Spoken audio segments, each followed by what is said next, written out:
আসসালামু আলাইকুম রহমতুল্লাহ। সম্ভবত আমরা লাইভে চলে এসেছি। যদি কোনো ভাই দেখে থাকেন একটু কমেন্ট করে জানাবেন যে সাউন্ডটি শোনা যাচ্ছে কিনা। ইনশাল্লাহ কনফার্ম হলে আমরা ইনশাল্লাহ শুরু করছি। একজন ভাই যদি একটু কমেন্ট করে জানান যে লাইভটি শোনা যাচ্ছে কিনা, তাহলে ইনশাল্লাহ আমরা শুরু করে দিচ্ছি।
শোনা যাচ্ছে ভাই? জি, শুনতে পাচ্ছি। তাহলে কি আমরা শুরু করতে পারি? আসসালামু আলাইকুম। একজন একটু আমাদেরকে জানাবেন, একটু কমেন্ট করে যে আমাদের লাইভটি শোনা যাচ্ছে কিনা, সাউন্ডটা ঠিক আছে কিনা। ইনশাআল্লাহ আমরা শুরু করে দিব। একটু কমেন্ট করে জানাবেন, তাহলে আমরা শুরু করতে পারি ইনশাআল্লাহ।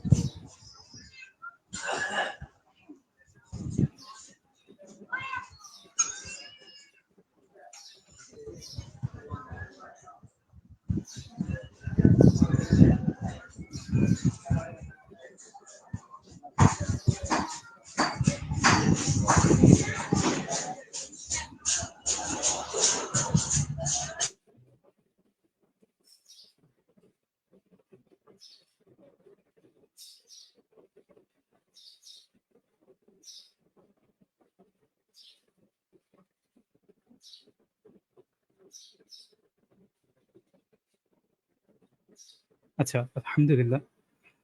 আসসালামু আলাইকুম ওয়া রাহমাতুল্লাহি ওয়া বারাকাতুহু। আল্লাহুম্মা সাল্লি আলা মুহাম্মাদিন ওয়া আলা আলি মুহাম্মাদ কামা সাল্লাইতা আলা ইব্রাহিম ওয়া আলা আলি ইব্রাহিম ইন্নাকা হামিদুম মাজিদ। আল্লাহুম্মা বারিক আলা মুহাম্মাদিন ওয়া আলা আলি মুহাম্মাদ কামা বারাকতা আলা ইব্রাহিম ওয়া আলা আলি ইব্রাহিম ইন্নাকা হামিদুম মাজিদ। আলহামদুলিল্লাহ। আজকে পবিত্র রমাদান মাসের ১৭তম রমাদান। আমরা জানি যে রমাদান কোরআনের মাস এবং এই রমাদান মাসেই কোরআন নাজিল হয়েছিল আমাদের প্রিয় নবী হযরত মুহাম্মদ সাল্লাল্লাহু আলাইহি ওয়াসাল্লামের উপর। এবং এই কোরআন যেই উম্মতের জন্য নাজিল হয়েছে, সেই উম্মত হচ্ছে শ্রেষ্ঠ উম্মত। এই কোরআন যেই মাসে নাজিল হয়েছে, সেই মাস হলো শ্রেষ্ঠ মাসের অন্যতম রমাদান মাস।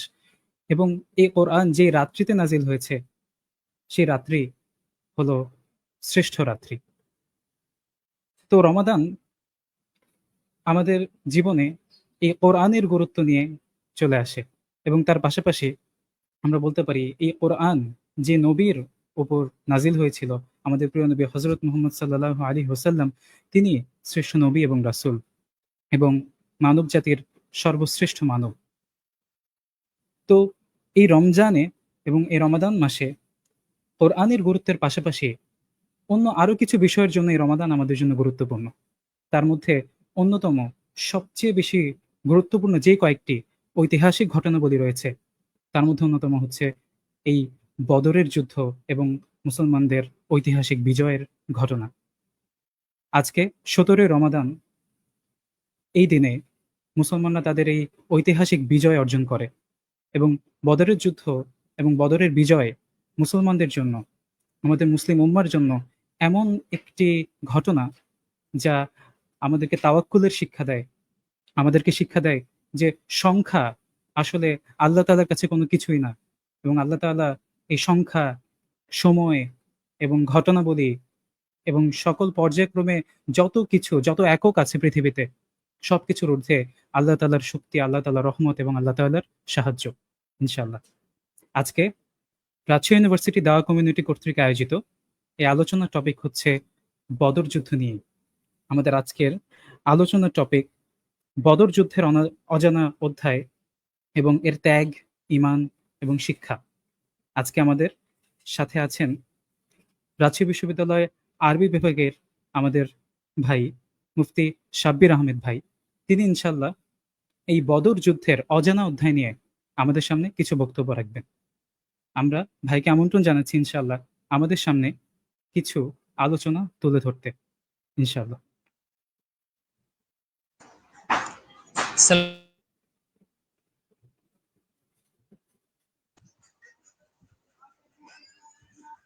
শোনা যাচ্ছে? জি ভাই, শোনা যাচ্ছে, আপনি শুরু করতে পারেন। আলহামদুলিল্লাহ ওয়াসসালাতু ওয়াসসালামু আলা মান লা নাবিয়্যা বা'দা আউযু বিল্লাহি মিনাশ শাইতানির রাজিম বিসমিল্লাহির রহমানির রহিম। যেহেতু সময় একটু দেরি হয়ে গেছে সেজন্য আমি মূল আলোচনায় চলে যাচ্ছি। আজ আমরা শিরোনাম নির্ধারণ করেছি বদর যুদ্ধের অজানা অধ্যায়। আসলে আমরা ইতিহাস তো মোটামুটি সবাই জানি, তো কিছু কিছু বিষয় আমাদের সামনে আসে না যেগুলো আমাদের মুসলমান হিসেবে জানা দরকার। সেজন্য আজকে আমি ইতিহাসের দিকে না গিয়ে আমি মূল আলোচনায় এখান থেকে আমাদের শিক্ষণীয় বিষয়গুলো এবং আমাদের এই পরিস্থিতিতে আমাদের করণীয় কি সে বিষয়ে ইনশাআল্লাহ আলোচনা করব। প্রথমে আমাদের বদর যুদ্ধ সম্পর্কে একটু জেনে নেওয়া যাক। তো আসলে বদর শব্দের অর্থটা কি? বদর শব্দের শাব্দিক অর্থ হলো উজ্জ্বল, পরিষ্কার, এরকম। যেমন আমরা দেখতে পারি যে তলা আল বাদরু আলাইনা, আমাদের উপর পূর্ণিমার চাঁদ উদিত হয়েছে। বাদরুন শব্দটি এখানে পূর্ণিমার চাঁদ, উজ্জ্বল অর্থে এসেছে। এর মূল কারণ হলো যে এই বদরের যে যেখানে যুদ্ধ হয়েছিল তার পাশে একটি কূপ ছিল, যে কূপের পানি খুব স্বচ্ছ ছিল, সেজন্য সেই কূপকে বদর কূপ বলা হতো। আর যুদ্ধটা সেটার পাশে হওয়ার কারণে আমরা বদরের যুদ্ধ বলে থাকি, সেই কূপের দিকে লক্ষ্য করে। দ্বিতীয়ত আমরা বলে থাকি গজওয়াতুল হিন্দ বা গজওয়াতুল বদর। আসলে আমরা জানি আরবি যে শব্দ হারবুন অর্থ যুদ্ধ, তাহলে এটাকে আমরা গজওয়া কেন বলি? গজওয়া শব্দের অর্থটা কি? আসলে আরবিতে তিনটি শব্দ ব্যবহার হয় যুদ্ধ বোঝানোর জন্য। এক নাম্বার হারবুন, সেটা সাধারণ যুদ্ধ, দুই পাশ থেকে যখন যুদ্ধ হয় সেটাকে সাধারণ যুদ্ধ বলে। আর গজওয়া বলা হয় এমন যুদ্ধ যেটাতে এক পক্ষ এগিয়ে গিয়ে যুদ্ধ করে। আবার কিছু কিছু সিরাত বিশেষজ্ঞগণ বলেছেন যেসব যুদ্ধে মুহাম্মদ সাল্লাল্লাহু আলাইহি ওয়াসাল্লাম সাথে ছিলেন সেসব যুদ্ধকেই গজওয়া বলা হয়। আর যেগুলোতে নবী রাসূল সাল্লাল্লাহু আলাইহি ওয়াসাল্লাম ছিলেন না সেগুলোকে বলা হয় সারিয়া। তো যেহেতু বদরের যুদ্ধে নবীজি সাল্লাল্লাহু আলাইহি ওয়াসাল্লাম ছিলেন, সেজন্য সেটাকে গজওয়াতুল বদর বলা হয়। আবার আমরা গজওয়াতুল হিন্দ বলি কারণ সেখানে মুসলমানরা আগ বাড়িয়ে যুদ্ধ করবে, সেজন্য এটাকে গজওয়াতুল হিন্দ বলা হয়। তো এই হলো মোটামুটি গজওয়াতুল বদর এই শব্দের বিশ্লেষণ। এখন আমরা মূল শিক্ষায় চলে আসি। সর্বপ্রথম এখানে আমরা ইতিহাস থেকে দেখতে পারি যে এখানে রাসূল সাল্লাল্লাহু আলাইহি ওয়াসাল্লাম প্রথমে যে কাজটি করেছিলেন সেটা হলো শত্রুকে চিনেছিলেন। আমরা জানি বদর যুদ্ধের প্রেক্ষাপট যে মূলত কাফেররা বাণিজ্যিক কাফেলা নিয়ে যাচ্ছিল। তো মুসলমানদের উদ্দেশ্য ছিল যে তাদের কাফেলাকে বাধাগ্রস্ত করা, কারণ তারা যে কাফেলাতে আসছিল সেখানে অনেক অস্ত্র নিয়ে যাচ্ছিল, সেগুলো যদি মক্কায় চলে যেত তাহলে মদিনার অস্তিত্বের সংকট দেখা দিত। সেজন্য মুসলমানদের ইচ্ছা ছিল যে সেই কাফেলাকে আটকানো। যখন তাদের খবর আসলো তখন নবী সাল্লাল্লাহু আলাইহি ওয়াসাল্লাম চুপ করে বসে থাকেননি, বরং তিনি হযরত আলী রাদিয়াল্লাহু আনহু, জুবাইর ইবনুল আওয়াম রাদিয়াল্লাহু আনহু, সাদ ইবনে আবি ওয়াক্কাস রাদিয়াল্লাহু আনহু, এরকম কিছু সাহাবীকে পাঠিয়েছিলেন যে আসলে তাদের কাফেলা কোথায় আছে, তাদের উদ্দেশ্য কি, এসব জানার জন্য তাদেরকে পাঠিয়েছিলেন। তো এখানে মূল একটি শিক্ষা হলো যে কোথাও কোনো কিছু ঘটলে বা কোনো কিছু খবর শুনলে আগে সেই বিষয়টা সত্যতা যাচাই করা এবং শত্রুকে সেটা চেনা। কোনো তথ্য ছাড়া, কোনো প্রস্তুতি ছাড়া যে কোনো একটা কিছু শুনলাম আর সেটার দিকে আমরা ঝাঁপিয়ে পড়লাম, সেটা কিন্তু এখানে দেখা যাচ্ছে না। সেজন্য আমাদের প্রথম শত্রু চিনতে হবে এবং শত্রুর অবস্থান কোথায় বা তারা কি চাচ্ছে এসব আমাদের জানতে হবে। এটা হলো 1 নাম্বার। 2 নাম্বার যে শিক্ষা সেটা হলো ধৈর্য। দেখেন, বদর যুদ্ধ হয়েছে সাল্লাল্লাহু আলাইহি ওয়াসাল্লাম নবুয়ত পাওয়ার অনেক পরে, প্রায় 13-14 বছর পরে। কারণ যতদিন মক্কায় ছিল সাহাবীরা, অতদিন তারা ধৈর্যই ধরেছেন, শুধু দাওয়াত দিয়েছেন। কারণ সেখানে এরকম পরিস্থিতি ছিল না যে প্রস্তুতি ছাড়া, দাওয়াত ছাড়া, ইসলামের গুরুত্ব মানুষকে বোঝানো ছাড়া অযথা আমি একটা অভ্যুত্থান তৈরি করলাম, সেটা ফলশ্রুত হলো না। তাহলে দেখা যাবে যে আমাদের যতটুকু দাওয়াতের কাজ করার আহ, ক্ষমতা ছিল সেটুকু আমরা হারিয়ে ফেলবো। সেজন্য দেখা যায় যে রাসূল সাল্লাল্লাহু আলাইহি ওয়াসাল্লাম প্রায় 13 বছর তিনি শুধু দাওয়াতের কাজ করেছেন, পাশাপাশি অনেক ধৈর্য ধরেছেন, সাহাবীরা অনেক ধৈর্য ধরেছেন। সেজন্য আমাদের দাওয়াতের কাজ করতে হবে এবং প্রস্তুতি নিতে হবে। যেমন আমরা কিছু মানুষকে বর্তমানে খুব বলতে শুনি যে এরকম, তারা বলতে থাকে যে জিহাদ জিহাদ জিহাদ চাই, জিহাদ করে বাঁচতে চাই।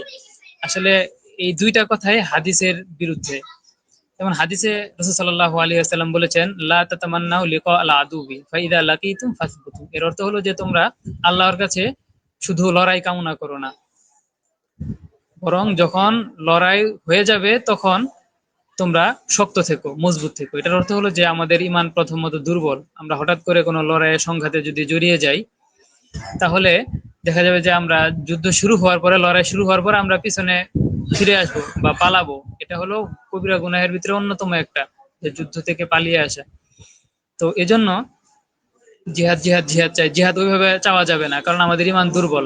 কিন্তু পরিস্থিতির কারণে বা যখন মুনাসেব মনে হবে, যখন পরিস্থিতি তৈরি হবে, ওই সময় যদি আমরা হয়ে যাই, তাহলে আমাদের অবিচল থাকতে হবে। সুতরাং এখন আমাদের মূল কাজ হলো যে দাওয়াতি কাজ করা এবং প্রস্তুতি নেওয়া। তো যেমন অনেক মানুষকে বলতে শোনা যায় যে তারা যে কোনো একটা সাধারণ রাজনৈতিক দলে নাম লেখায়, ইসলামিক রাজনৈতিক গণতান্ত্রিক দল, আর বলে যে এটাই আমাদের জিহাদ, বা আমরা তো একটা কিছু করতেছি।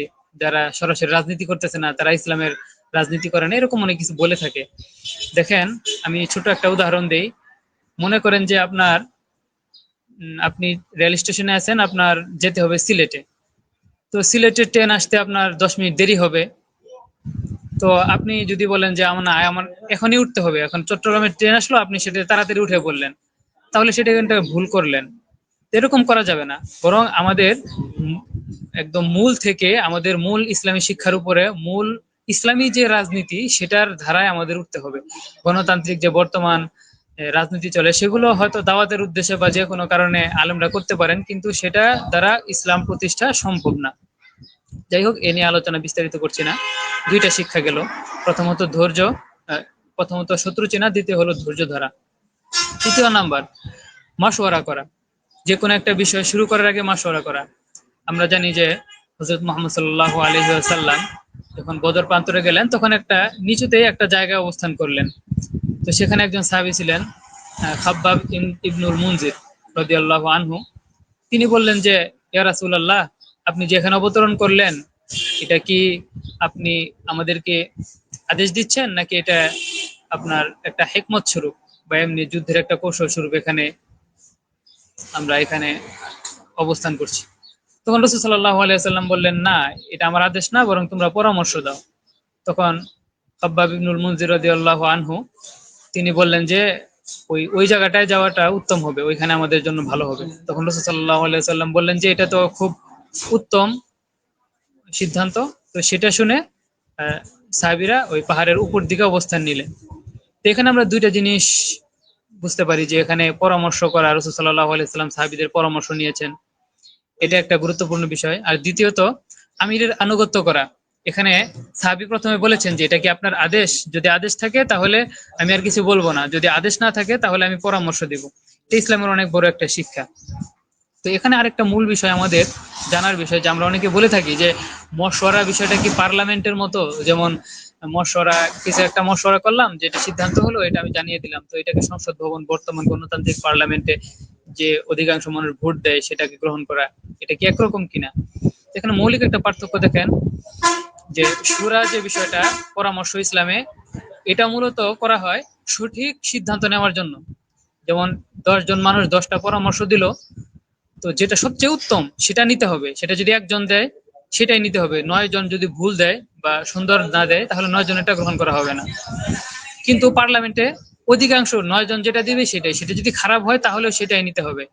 তো এই জায়গায় আমাদের স্পষ্ট হয়ে যাচ্ছে যে এই ইসলামের এই যে সুরা ব্যবস্থা আর বর্তমান পার্লামেন্ট, সেটা একদম আলাদা, এটার সাথে কোনো মিল নাই। এটার সাথে কেউ যদি মিলায় তাহলে সেটা একটা ভুল হবে।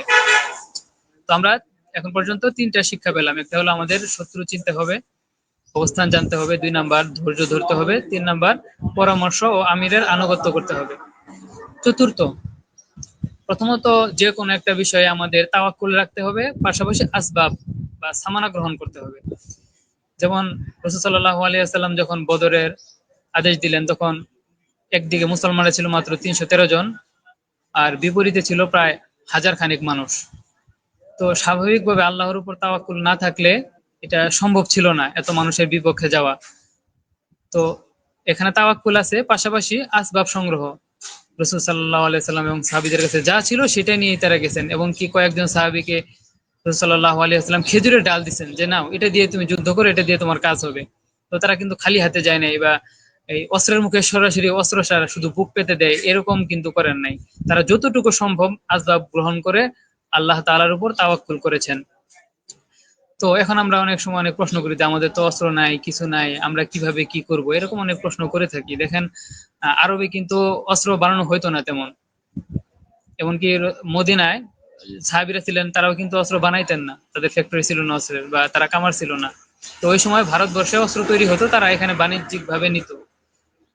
তো আপনাদের বা আমাদের যদি ইচ্ছা থাকে, তাহলে এক সময় না এক সময় কোনোভাবে ব্যবস্থা হবে। সুতরাং এই নাই বলে আমরা হতাশ হয়ে বসে থাকবো এরকম কিছু না, আল্লাহর উপর তাওয়াক্কুল রাখতে হবে, এবং পাশাপাশি আসবাব গ্রহণ কিভাবে করা যায় সেই চেষ্টাও থাকতে হবে।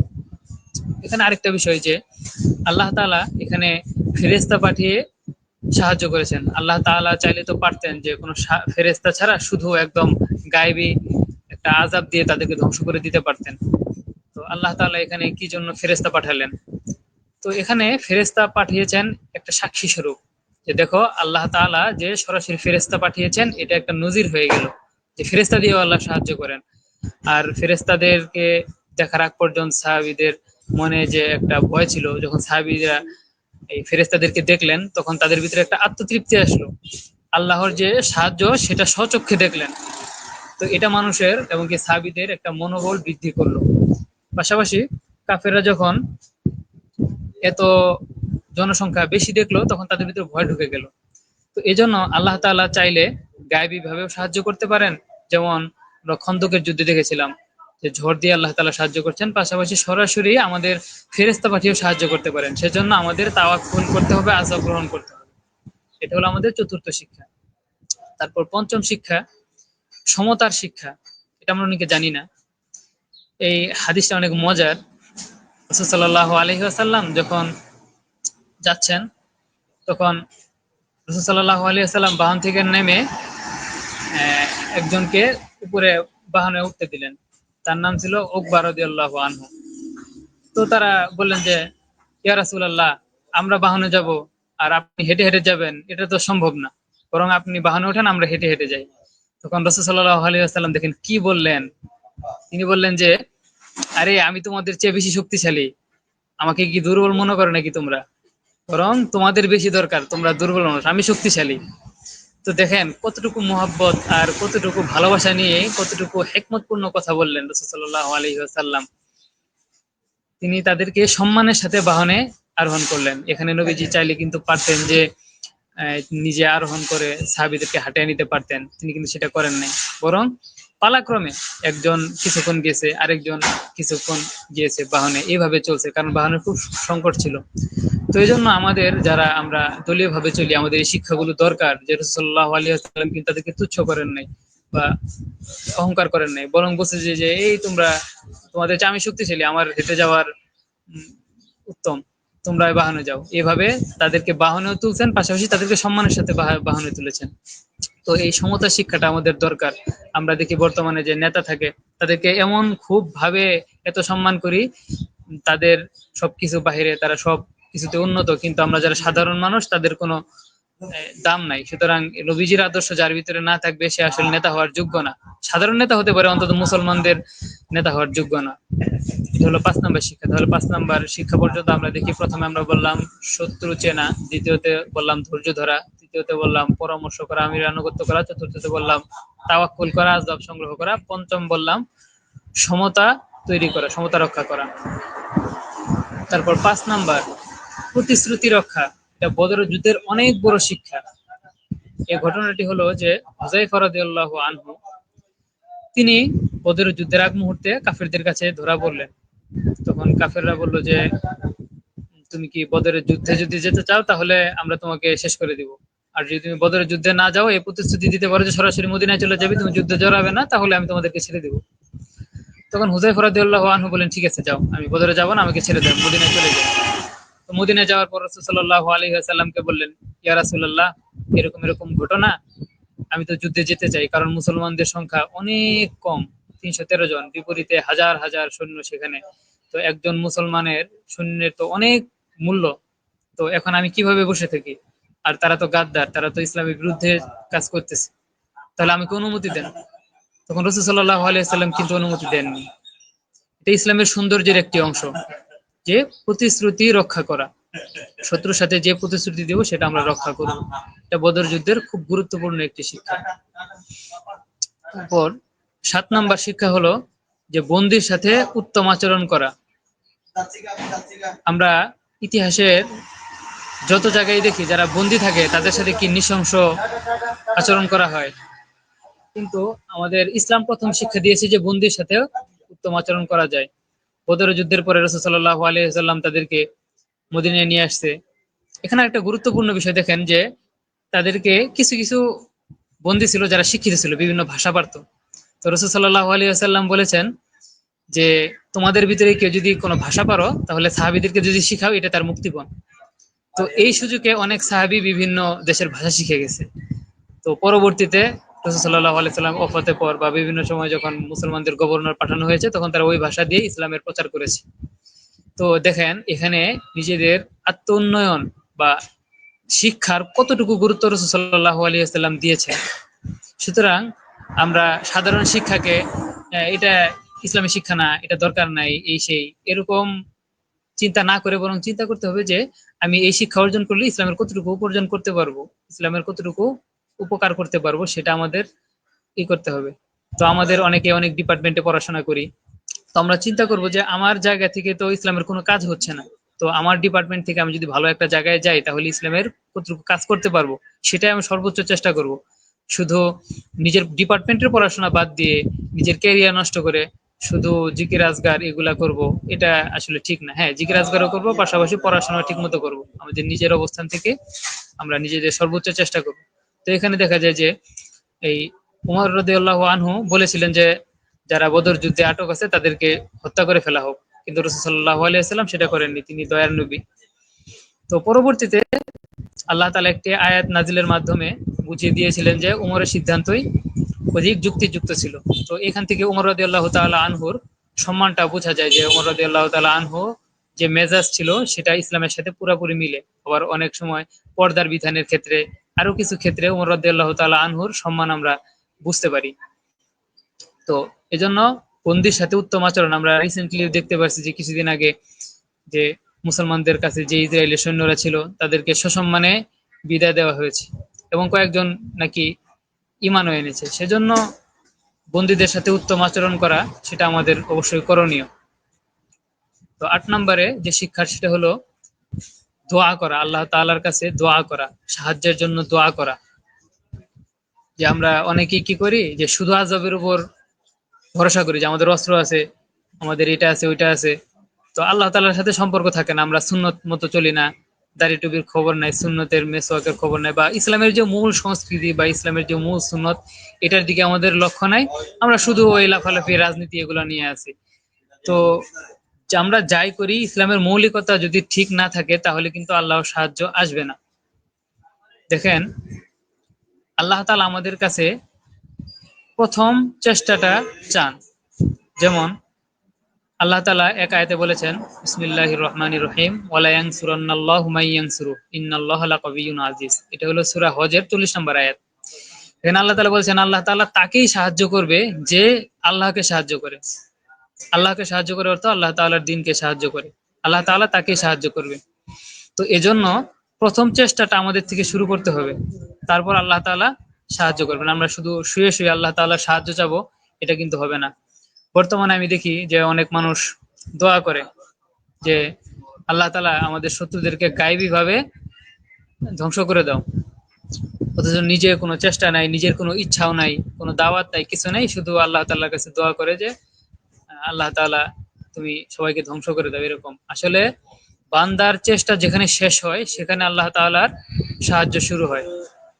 তো আল্লাহ তাআলা সূরা আনফালের ৯ নম্বর আয়াতে বলেছেন, ইস্তাগীথুনা রাব্বাকুম ফাস্তাজাবা লাকুম আন্নী মুমিদ্দুকুম বিআলফিম মিনাল মালাইকাতি মুরদিফিন। স্মরণ করো, যখন তোমরা আল্লাহ তাআলার কাছে সাহায্য চাচ্ছিলে, তখন আল্লাহ তাআলা তোমাদেরকে সাহায্য করলো ১,০০০ ফেরেশতা দ্বারা। তো এখান থেকে আমরা এসে বুঝতে পারতেছি যে আমাদের আল্লাহর কাছে সাহায্য চাইতে হবে এবং কি দোয়া করতে হবে, তাহলে আল্লাহ তাআলা সাহায্য আসবে। এটা হলো ৮ নাম্বার গেল। তার ৯ নম্বরে যে আল্লাহ তাআলা বলেছেন সূরা গাফিরের ৫১ নম্বর আয়াতে, ইন্না লানানসুরু রুসালানা ওয়াল্লাযিনা আমানু ফিল হায়াতিদ দুনিয়া ওয়া ইয়াওমা ইয়াকুমুল আশহাদ। আমি আল্লাহর রাসূলকে সাহায্য করব এবং দুনিয়াতে যারা মুমিন তাদেরকে সাহায্য করব। আল্লাহ তাআলা আরেক আয়াতে বলেছেন, ওয়াদাল্লাহুল্লাযিনা আমানু মিনকুম ওয়া আমিলুস সলিহাতি লা ইস্তাখলিফান্নাহুম ফিল আরদ।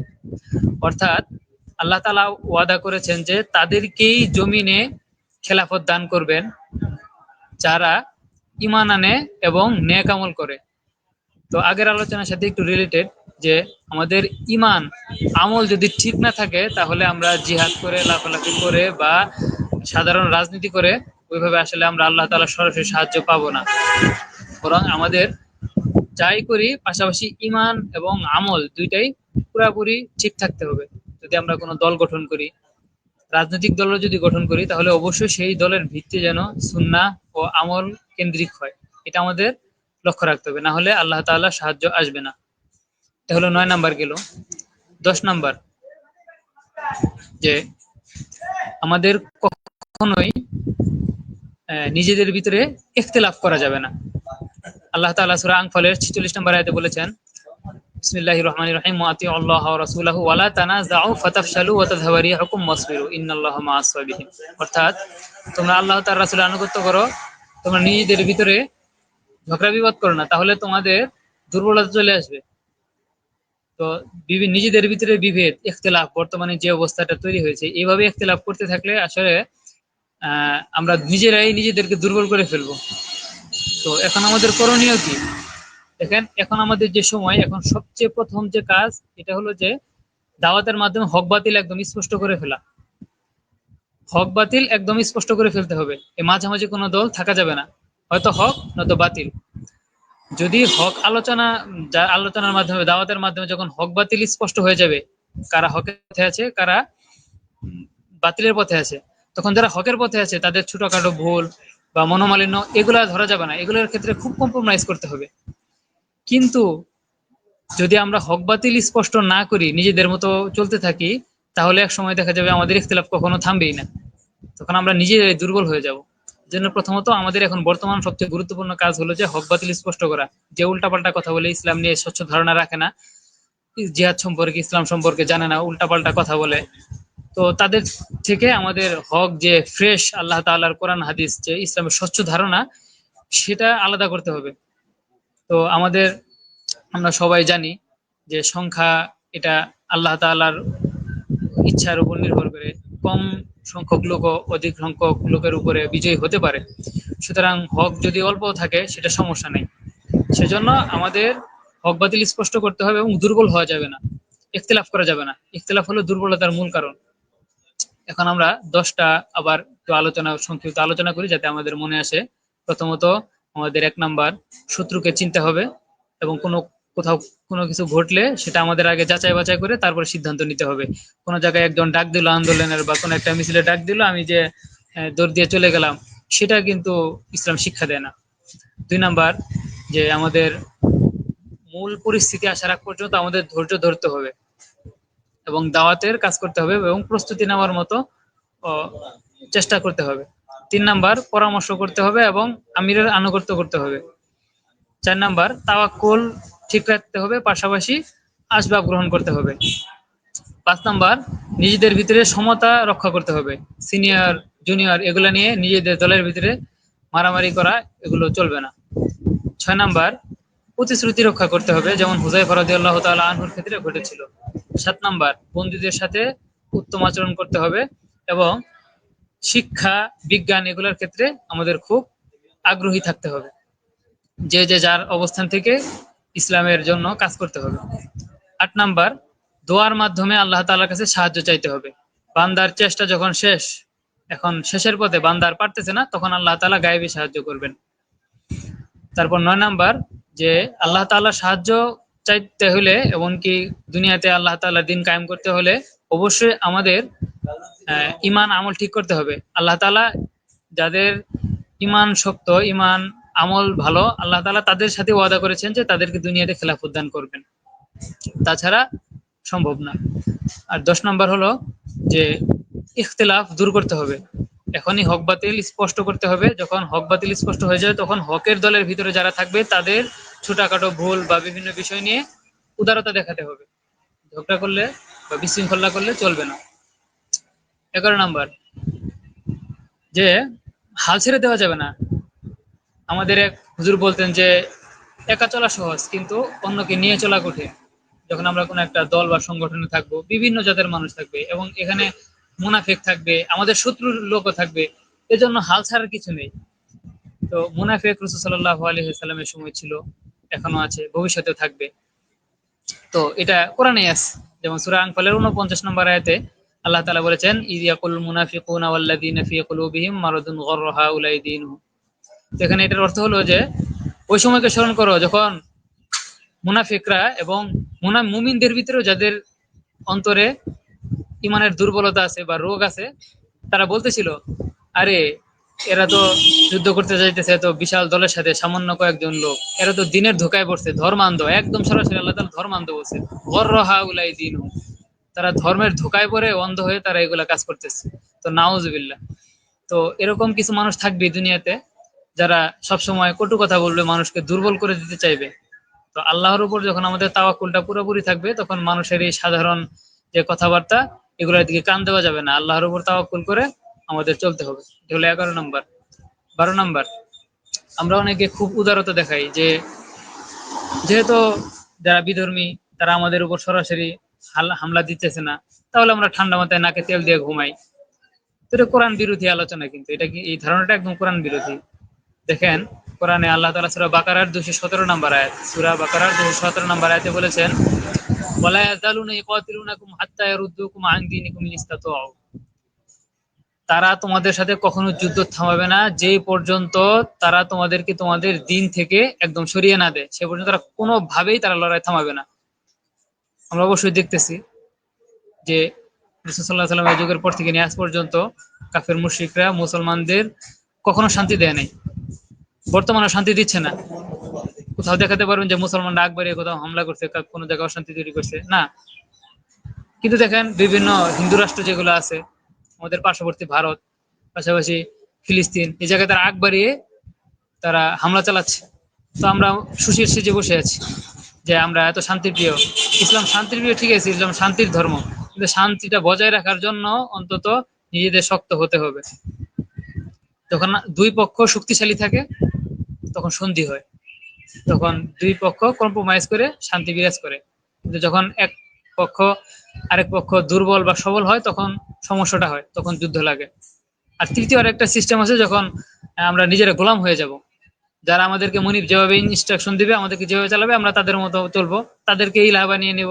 আল্লাহ তাআলার বিধান পালন না করে, আল্লাহ তাআলার সংবিধান পালন না করে, নিজেদের বানানোর সংবিধান, তাদের সংবিধান নিয়ে খুশি থাকবো, তখন ঝগড়া বাঁধবে না, শান্তিতে থাকবেন। কিন্তু এটা মূল ইসলাম না।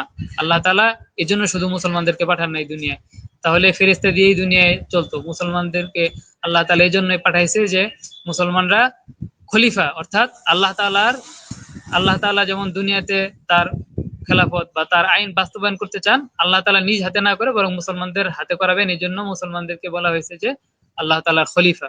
এজন্য আল্লাহ তাআলার খলিফা হওয়ার জন্য হলেও আমাদেরকে প্রস্তুত থাকতে হবে। আর হক বাতিলের স্পষ্ট এবং কাফের মুশরিকরা যে সবসময় আমাদের শত্রু, তারা সবসময় যে আমাদের বিরুদ্ধে যুদ্ধ চালাতেই থাকবে, এটা কোরআনে লেখা আছে, বাস্তবে দেখতে পারতেছি। সুতরাং তাদেরকে এত ভালোভাবে, তাদের সাথে এত সুসম্পর্ক, এত কিছু তো দরকার নেই আমাদের। তো আমাদের পথ আমাদের দেখতে হবে। এটা হলো 12 নাম্বার, অর্থাৎ কাফেররা কখনোই আমাদের বিরুদ্ধে যুদ্ধ থামাবে না, এটা আমাদের বুঝতে হবে। তৃতীয়ত যে আমাদের সমাধান খুঁজতে হবে।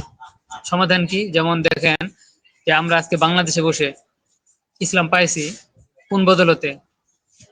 বলা যায় যে প্রকারান্তরে বদর যুদ্ধের মাধ্যমে। কারণ ওই দিন যদি মুসলমানরা নিঃশেষ হয়ে যেত, তাহলে হয়তো আমরা দিন পাইতাম না। কারণ রাসূল সাল্লাল্লাহু আলাইহি ওয়াসাল্লাম সরাসরি বলেছেন যে, হে আল্লাহ, যদি আজকে তোমার এই সৈন্যরা ধ্বংস হয়ে যায়, তাহলে ইসলাম হয়তো আর পৃথিবীতে টিকবে না। তো দেখেন, আমরা বর্তমানে বিভিন্ন কিছু সম্মুখীন হই, যেগুলো সমাধান আসে না। সমাধান একমাত্র এই বদর। দেখেন, মিডিয়া আমাদের বিরুদ্ধে বিভিন্ন অপপ্রচার চালায়। আমরা কি পারবো তাদের মতো মিথ্যাচার করতে? তারা বিভিন্ন কটূক্তি করে, খারাপ কথা বলে, আমরা কি পারবো তাদের মতো মুখ খারাপ করতে? আমরা কি তাদের সাথে অযথা তর্ক করতে পারবো?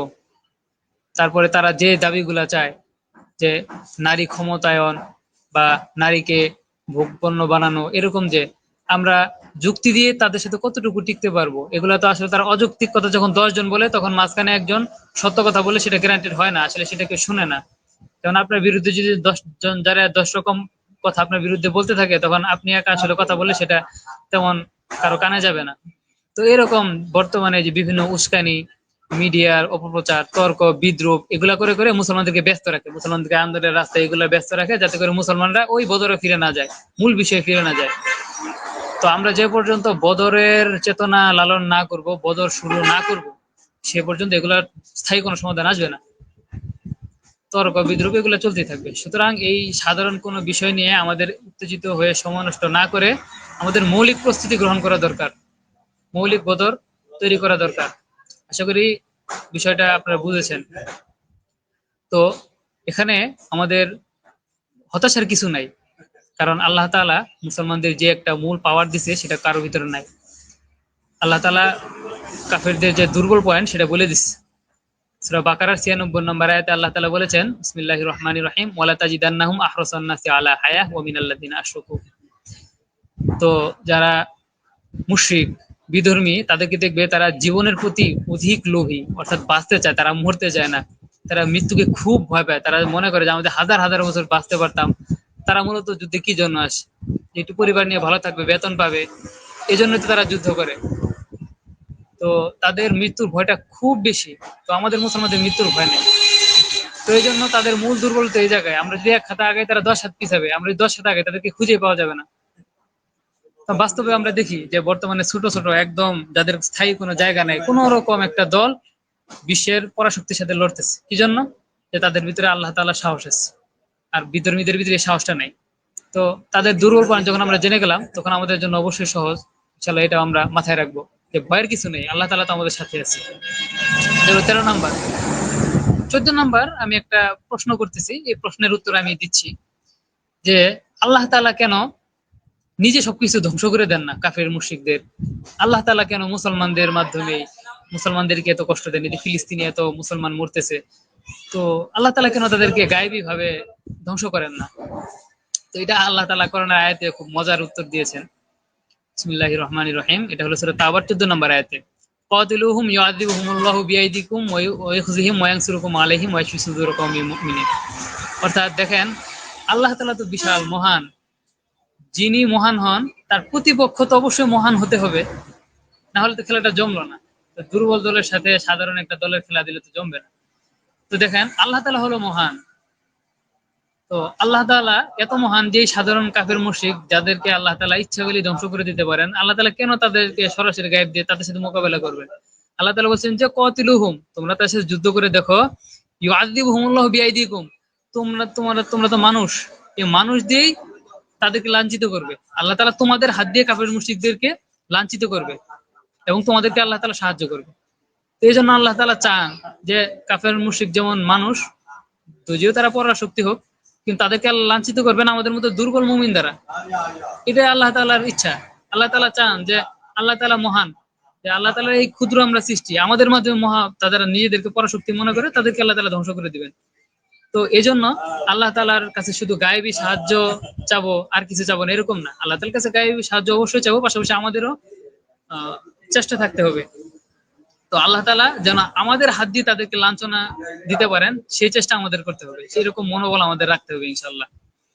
এটা হলো 14 নাম্বার। গেল 15 নাম্বার, যে দেখেন আল্লাহ তাআলা আমাদেরকে কেন সৃষ্টি করেছেন?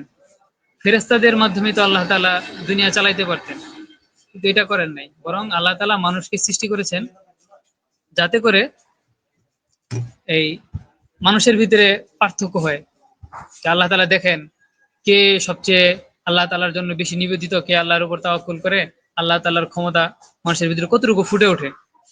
তো এখানে দেখেন যে বদর যুদ্ধের সময় মুসলমান ছিল একদম সংখ্যালঘু, সেখানে মুসলমানরা বিজয় হলেন। কিন্তু হুনাইনের যুদ্ধের সময় মুসলমানরা তুলনামূলক অনেক শক্তিশালী ছিল। তো ওই জায়গায় দেখা যাচ্ছে যে মুসলমানরা প্রায় পরাজিত হয়ে যাচ্ছিল। তখন মুসলমানরা বুঝতে পারছে যে আসলে সংখ্যার আধিক্য, শক্তির আধিক্য এগুলা কিছু না, বরং মূল আল্লাহ তাআলার সাহায্যটাই মূল।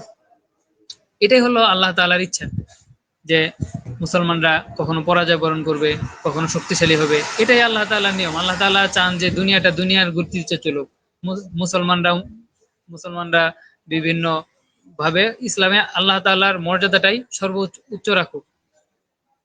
তো এজন্য সংখ্যালঘু, তারপরে সংখ্যা বেশি, এগুলা নিয়ে আসলে আমাদের অত হতাশ হওয়ার কিছু নাই। আমাদের আল্লাহর উপর তাওয়াক্কুল রাখতে হবে, এটা হলো মূল বিষয়।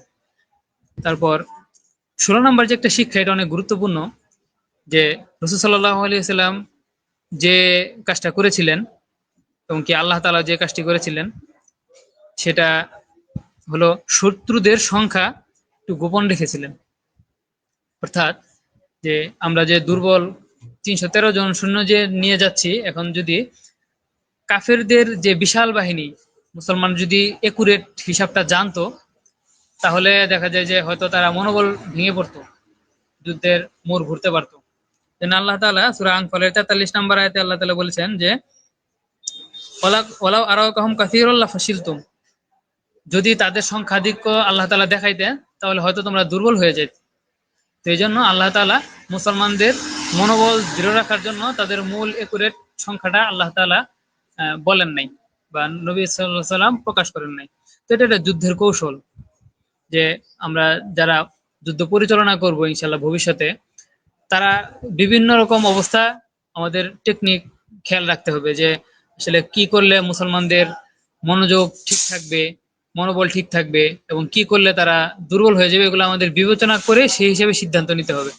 এজন্য অবশ্য অভিজ্ঞতা দরকার, বিভিন্ন অভিজ্ঞতা, তারপরে বিভিন্ন রাসূল সাল্লাল্লাহু আলাইহি সাল্লামের জীবনী, এগুলো থেকে হিকমত শিখতে হবে, সেভাবে আমাদের জীবনে চলতে হবে। হলো 16 নাম্বার চলে গেল। যেহেতু আজকে 17 রমজান, তো আমি মূলত 17টা পয়েন্টে আলোচনা করতেছিলাম, 16টা শেষ হয়ে গেল। তো এখন সর্বশেষ যে সেটা নিয়ে ইনশাআল্লাহ আলোচনা করব। সর্বশেষ আলোচনা হলো সবচেয়ে গুরুত্বপূর্ণ, সেটা হলো যে আসলে জিহাদ সম্পর্কে আমাদের স্বচ্ছ একটা ধারণা থাকতে হবে। আমরা জিহাদ কি জন্য করব, জিহাদের উদ্দেশ্য কি, বা জিহাদ করে আমাদের লাভ কি, এগুলো আমরা জানি না। তো সাধারণ অন্য 10টা যুদ্ধের মতো জিহাদকে আমাদের সামনে তুলে ধরে আর জিহাদের বিভিন্ন রকম বদনাম করে, আর আমরা নিজেরাও ইসলামের প্রতি বিভিন্ন রকম খারাপ ধারণা নিয়ে থাকি, কারণ আমরা জানি না তো আসলে জিহাদ জিনিসটা কি। তো আমি একটা ছোট্ট উদাহরণ দিই। যেমন বাংলাদেশের সাথে যখন পাকিস্তানিরা যুদ্ধ করেছিল, তখন পাকিস্তানিরা নাকি আমাদের বাঙালির অনেক সম্ভ্রম লুটছিল, এটা করতে পারে যুদ্ধের সময়। তো বিদেশি মিডিয়া এটা খুব মানে প্রচার করছে, দেখো যে ইসলামের যুদ্ধে তাদের আচরণ কেমন হয়। তো পাকিস্তান সাধারণত মুসলিম দেশ, আর তাদের বিপক্ষ শক্তি ছিল ভারত। তো ওই সময় মুসলমানদের পাক বাহিনীকে মুসলিম দল হিসেবে দেখানো হয়েছে, যে দেখো তাদের আচরণ কেমন, মুসলমানদের যুদ্ধে তারা কতটুকু হিংস্র হয়, তারা কতটুকু বর্বর হয়। তো এটা কত বড় জালিয়াতি। অথচ আমরা প্রথম শুনলে আমরা বলবো যে, আরে এটা তো ঠিক, মুসলমানদের এরকম আচরণ, তাহলে মুসলমানদের যুদ্ধ কি এরকম? আসলে কিন্তু বিষয়টা এরকম না। তো প্রথমত দেখেন যে, একটা কথা মাথায় রাখেন যে আল্লাহ তাআলা কোরআনে বলেছেন, বিসমিল্লাহির রহমানির রহিম, ওয়ালাউ শা আল্লাহু লাজআলাকুম উম্মাতাও ওয়াহিদাতাও ওয়া লা ইয়াজালুনা মুখতালিফিন ইল্লা মা রাহিমা রাব্বুক।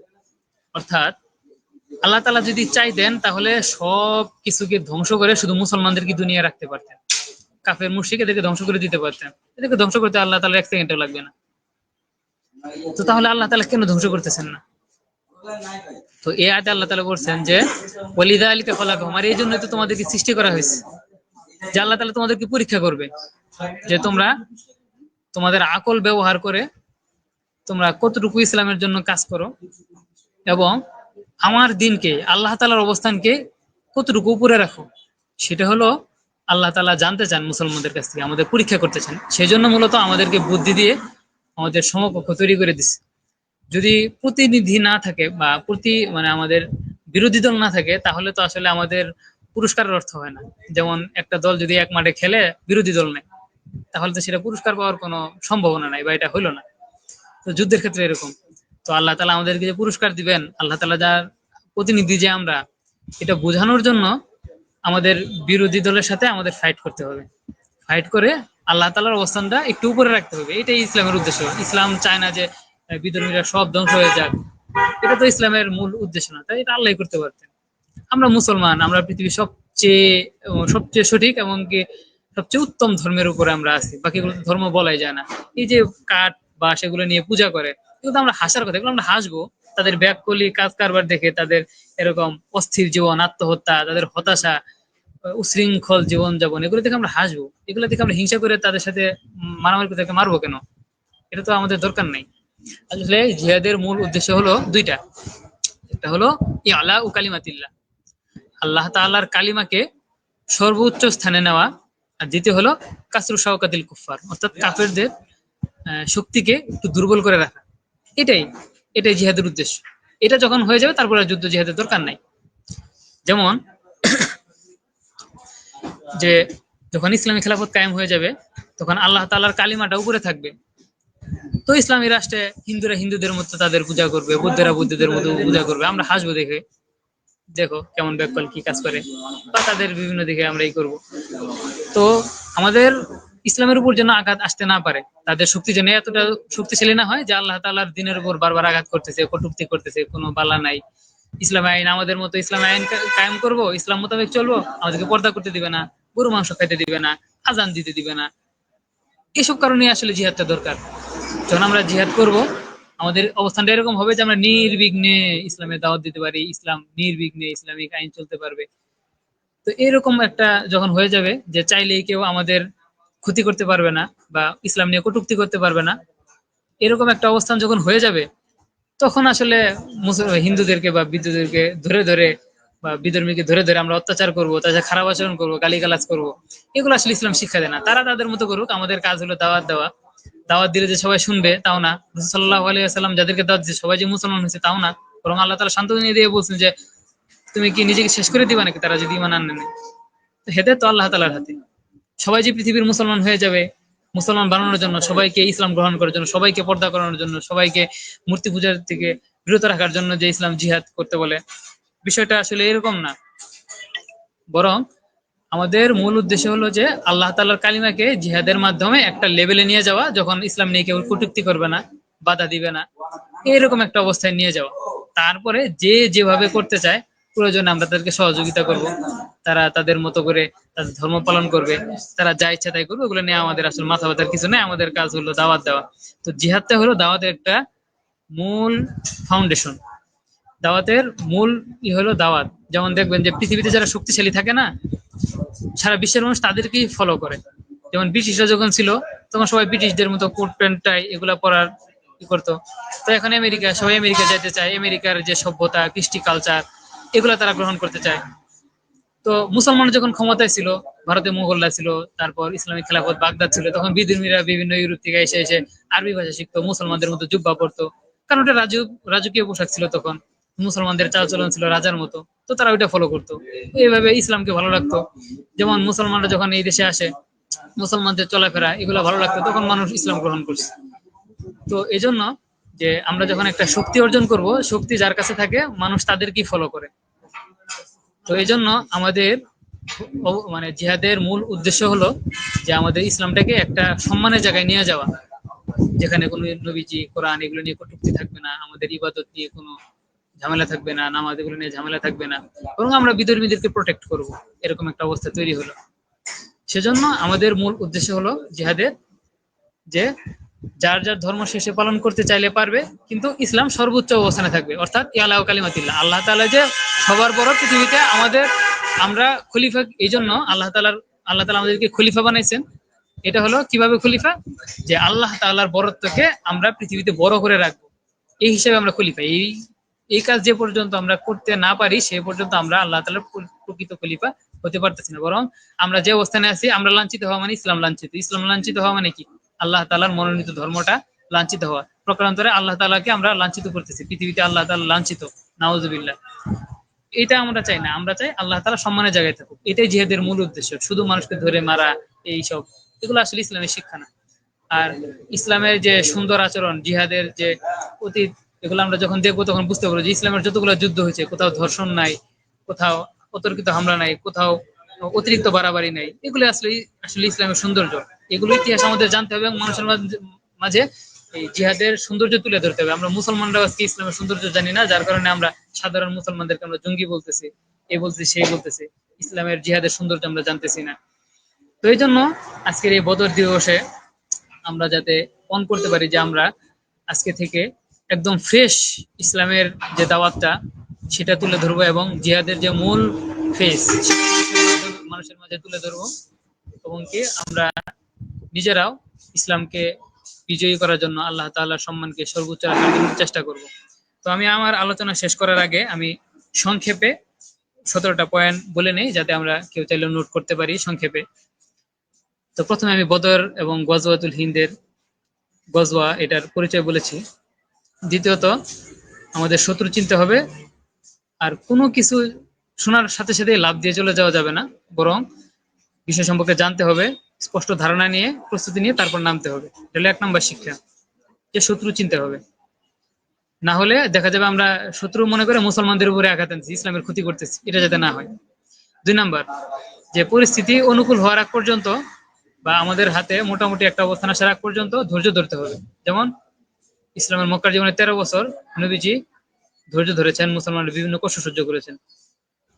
সুতরাং ওই চিটাগাং যাওয়ার উদ্দেশ্যে দাঁড়িয়ে আছি, সিলেটের ট্রেন আগে আসলো, আমি আগে আসার জন্য লাফ দিয়ে সিলেটের ট্রেনে উঠে উঠলাম, এটা কিন্তু হবে না। বরং আমার ট্রেনে আমাকে উঠতে হবে, অন্য কোনো মাধ্যম দিয়ে, অন্য কারো ঘাড়ের পা দিয়ে ইসলামী খেলাফত কায়েম করবো, এই ধান্দা করা যাবে না, এগুলো ধোঁকা, নিজেদের সময় অপচয় করা ছাড়া আর কিছু না।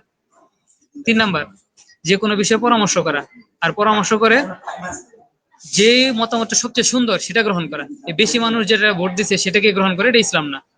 ইসলাম হলো যে পরামর্শ এই জন্য করা, হয়তো কারো মাধ্যমে সুন্দর একটা সমাধান আসবে, সুন্দর একটা বুদ্ধি আসবে, কারো মাথায় সুন্দর আল্লাহ তাআলা সমাধান দিবেন, সেজন্য মশওয়ারা করা এবং আমিরের আনুগত্য করা। 4 নাম্বার, তাওয়াক্কুল রেখে আজব গ্রহণ করা। আল্লাহর উপর তাওয়াক্কুল যেমন রাখতে হবে, সেরকম আজব গ্রহণ করতে হবে। যেমন আমরা জানি একদিকে পুলিশ গুলি করতেছে, কোনো রকম সামান্য কোনো প্রস্তুতি না নিয়ে মন চাইলো কে নাকি ডাক দিছে, আমি যে বুক পেতে দিলাম, গুলি করে দিল। ইসলাম তো এটা শিক্ষা দেয় না। ইসলাম বলে যে তুমি আল্লাহর উপর তাওয়াক্কুল করো, সামান্যতম হলেও প্রস্তুতি নিয়ে যাও। যেমন বদরের যুদ্ধে তলোয়ারের বিপরীতে রাসূল সাল্লাল্লাহু আলাইহি ওয়াসাল্লাম খেজুরের ডাল দিয়ে দিয়েছে, এটাও কিন্তু একটা আজবের অংশ। 4 নাম্বার, সমতা বিধান করা, যে আমি একটু ক্ষমতাবান দেখে আমি ভালো জায়গায় থাকবো, ভালো পদে থাকবো, বেশি সুবিধা নিব, বেশি ভালো খাবো, এটা আসলে ইসলাম শিক্ষা দেয় না। যখন আমরা তৌহিদে একটা দলে থাকবো, একটা সংগঠনে থাকবো, তখন সেখানে সবাই সমান, এটা যেখানে নিশ্চিত হবে, তখন বোঝা যাবে যে এটা নবী ভাবে চলছে, পদ নিয়ে মারামারি কারাকারি হবে না। সেটাই হলো মূলত এই আপনার সমতার শিক্ষা, সেটাও থাকতে হবে। 6 নাম্বার, প্রতিশ্রুতি রক্ষা। হুযায়ফা রাদিয়াল্লাহু তাআলা আনহুর সাথে যেমন প্রতিশ্রুতি রক্ষা করেছেন নবী সাল্লাল্লাহু আলাইহি ওয়াসাল্লাম, যে সৈন্য সংখ্যা কম থাকার পরেও প্রতিশ্রুতি রাখার জন্য তাকে যুদ্ধে যেতে দেন নাই। কাফিরদের প্রতিশ্রুতিকেও রাসূল সাল্লাল্লাহু আলাইহি ওয়াসাল্লাম সম্মান দিয়েছেন। 7 নাম্বার, বন্দীদের সাথে উত্তম আচরণ করা, পাশাপাশি জ্ঞান বিজ্ঞান গুলো যে কোনো ভাবে মুসলমানদের কাছে ফিরিয়ে আনার চেষ্টা করা। 8 নাম্বার, দোয়া করা, আল্লাহ তাআলার কাছে সাহায্যের দোয়া করা, চেষ্টা শুরু করে তারপরে আল্লাহ তাআলার কাছে সাহায্য চাওয়া। যখন আমাদের সাহায্য শেষ হবে, এই শক্তি শেষ হবে, তখন আল্লাহ তাআলার গায়েবী সাহায্য আসবে।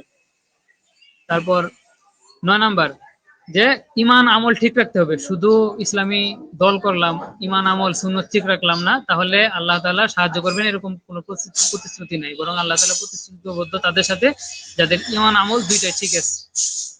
তারপর 10 নাম্বার, এখন আমাদের ইখতিলাফ করে সময় নষ্ট করলে চলবে না, বরং আমাদের হক বাতিল স্পষ্ট করতে হবে। এখন হক বাতিল স্পষ্ট হওয়ার পরে আমাদের হকের পথে যারা থাকবে তাদেরকে যথেষ্ট পরিমাণ স্যাক্রিফাইস করতে হবে, তাদের সাথে কনসিডার করে চলতে হবে।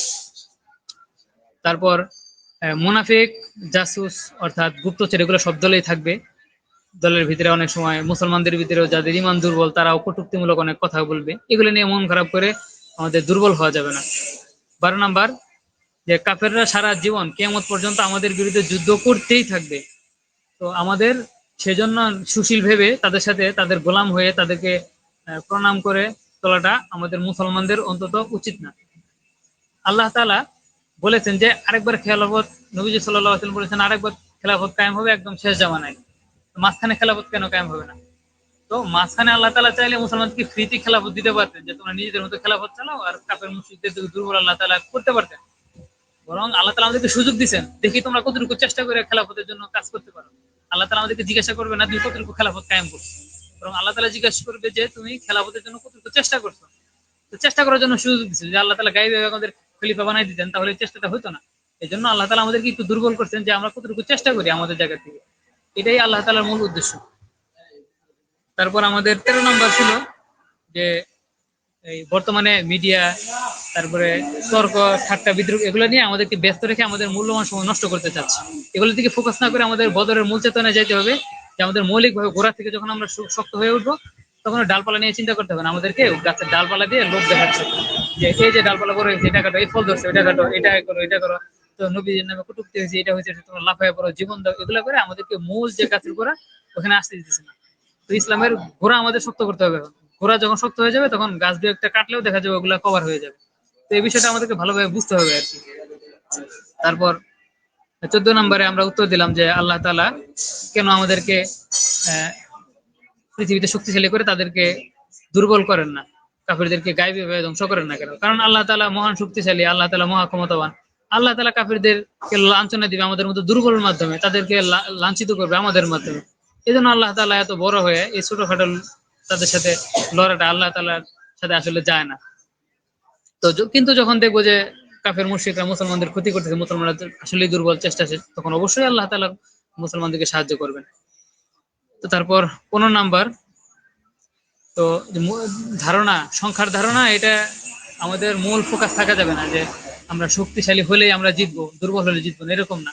বদরের যুদ্ধে মুসলমান কম ছিল, আল্লাহ তাআলা সাহায্য করে বিজয় দান করছেন। আবার হুনাইনের যুদ্ধে মুসলমানের সংখ্যা বেশি ছিল, কিন্তু ওটা দেখা যায় যে এক পর্যায়ে সংখ্যা বেশি হওয়ার পরেও মুসলমানরা প্রায় পরাজিত হওয়ার কাছাকাছি চলে গেছিল।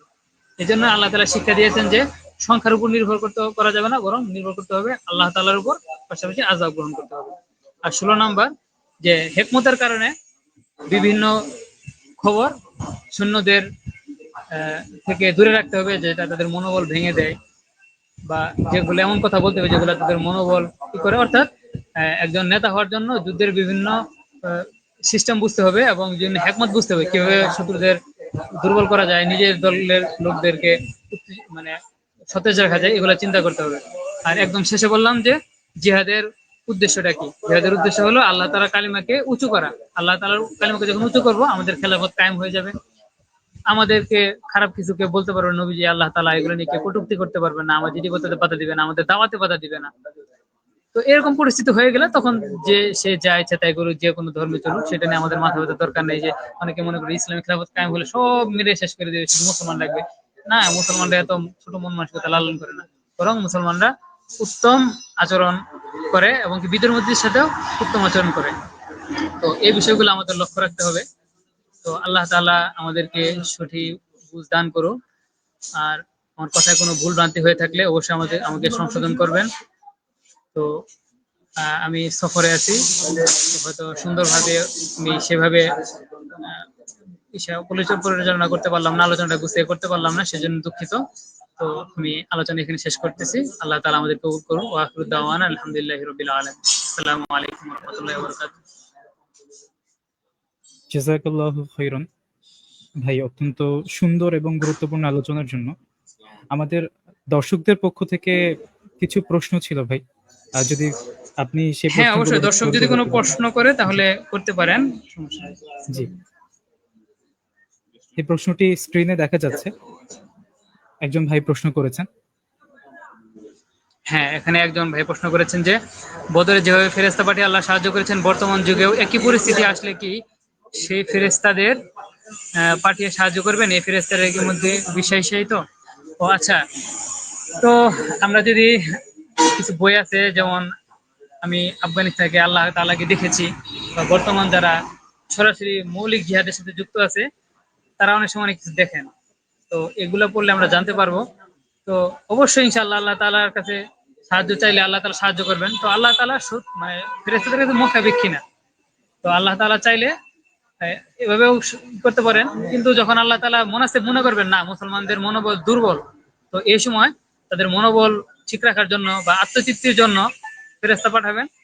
তো আল্লাহ তাআলা এটা করতে পারেন, এটা আমি শিওর ভাবে বলতে পারি না, বা হাদিস এরকম নাই যে নির্দিষ্ট কোনো ফেরেশতা আছে শুধু তাদের যে যুদ্ধের জন্য রাখা হয়েছে, এরকম আসলে থাকতে পারে, কিন্তু আমি পড়িনি, আমি এই বিষয়ে বলতে পারবো না। তো ওই বিষয়ে আমি যেটা বললাম ওইটাই আমার জানা মতে, যে আল্লাহ তাআলা গায়েবী সাহায্য করতে পারেন, কিন্তু মুসলমানদের আত্মতৃপ্তির জন্য, যুদ্ধেরই ফিরে দেওয়ার জন্য, বা আরেকটা বিষয় হলো যে দুনিয়া আযাব গ্রহণ করতে হবে। তো এটা একটা আযাবের ভিতরে পড়ে, গায়েবী ভাবে না হয়ে, সেটা হতে পারে আর কি। আরেক ভাই প্রশ্ন করেছেন যে যে বদরের যুদ্ধে সাহাবীদের এমন কি কি বৈশিষ্ট্য ছিলেন যার মাধ্যমে আল্লাহ তাআলা তাদেরকে সাহায্য করেছেন, এই সময়ে আমাদের এরকম সাহায্য আসতেছে না কেন? দেখেন, প্রথমত তারা ছিলেন আল্লাহ তাআলার মনোনীত বান্দা, সাহাবী। তারা রাসূল সাল্লাল্লাহু আলাইহি ওয়াসাল্লামের আদেশ হুবহু পালন করতেন।